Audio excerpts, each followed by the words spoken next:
So, andito ulit tayo sa Trace Residences in Taguig City Ito. to check another foreclosed condo unit. But before that, please subscribe to our YouTube channel. So, let's Ito. go and check this out. Ito.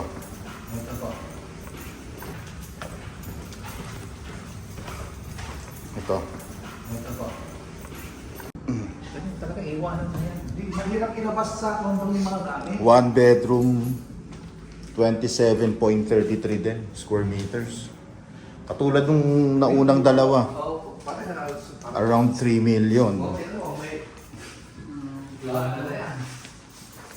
Iwanan na yan. And available in cash or at least 30% spot down payment and 70% balance through in-house financing. Fixed for 5 years. Ganda ng view, oh. Kita yung Laguna de Bay. Kita? Laguna de Bay, ayan, oh. Laguna de Bay. Kitang-kita mo na eh. Laguna de Bay yan. Sa kita mo yung Bibi Mariano.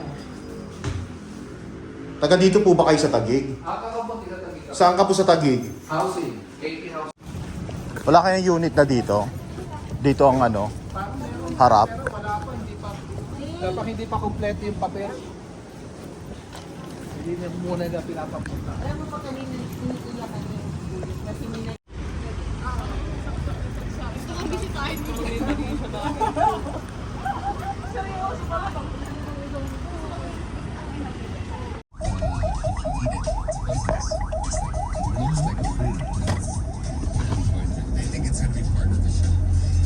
I'm excited to see like the cameos from former Survivor players. There's a bunch, yeah, because Mike White loves to do that to like cast Survivor people. The Italy one. Use the beach, the two Yeah, girls. and they have more this season.